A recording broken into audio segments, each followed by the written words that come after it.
السلام علیکم ورحمۃ اللہ وبرکاتہ۔ دوستوں نے ساتھیو، ہم تہ دل سے استقبال کرتے ہیں ہمارے چینل حقیقت اردو نیوز پر۔ دوستوں رجی ساتھیو، آج کی اس ویڈیو میں ہم بات کرنے والے ہیں کہ تبلیغ میں نکلنا ضروری ہے۔ دوستو، یہ کیسا سوال ہے کہ تبلیغ میں نکلنا ضروری ہے یا نہیں؟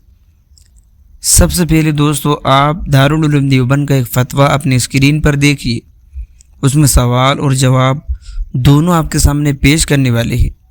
سوال کہ تبلیغ میں نکلنا ضروری ہے، جواب تبلیغ میں نکلنا، اس کے مشورے میں بیٹھنا، 3 دن کے لیے نکلنا، یہ سب ضروری نہیں ہے۔ یہ امور مباح اور مستحب کے درجے میں ہے۔ آپ کریں گے تو ثواب ملے گا، نہیں کریں گے تو اللہ تعالیٰ کی طرف سے گرفت نہ ہوگی، اور بعض موقع پر فی سبیل اللہ ہر نیک کام کے لیے استعمال ہوا ہے۔ واللہ عالم۔ دارالفتاء دارالعلوم دیوبند۔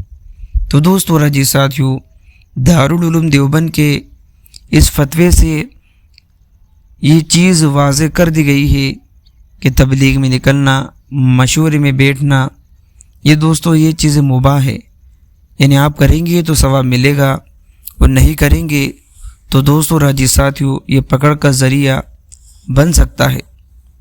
تو دوستو راجی ساتھیو، دین کی دعوت دینا یہ ہر مسلمان پر فرض ہے۔ ہم یہی نہیں کہہ سکتے ہیں کہ دعوت و تبلیغ مباح ہے تو ہمارا کام نہیں ہے، ہم دعوت نہیں دیں گے۔ دوستو نہیں، بلکہ قرآن کریم میں ایک جگہ ارشاد ہے، کنتم خیر امۃ اخرجت للناس تأمرون بالمعروف وتنہون عن المنکر وتؤمنون باللہ، کہ تم بہترین امت ہو، تم لوگوں کی نفع رسانی کے لیے نکالے گئے ہو، تم اچھی باتوں کا حکم کرتے ہو اور بری باتوں سے روکتے ہو، ایک اللہ پر ایمان رکھتے ہو۔ تو دوستو اس آیت سے ہمیں کیا پتہ چلتا ہے کہ تم دوسروں کو نیکی کا حکم کرتے ہو اور برائی سے روکتے ہو۔ دوستو رجی ساتھیو، یہی تو دعوت ہے۔ دعوت و تبلیغ کا مقصد یہی ہے کہ لوگوں کو اچھائی کی طرف بلانا اور برائی سے روکنا۔ تو دوستو دعوت و تبلیغ کا بھی اصل مقصد یہی ہے۔ تو آپ لوگوں کی کیا رائے ہے، ہمیں کمنٹ کر کے ضرور بتائیے۔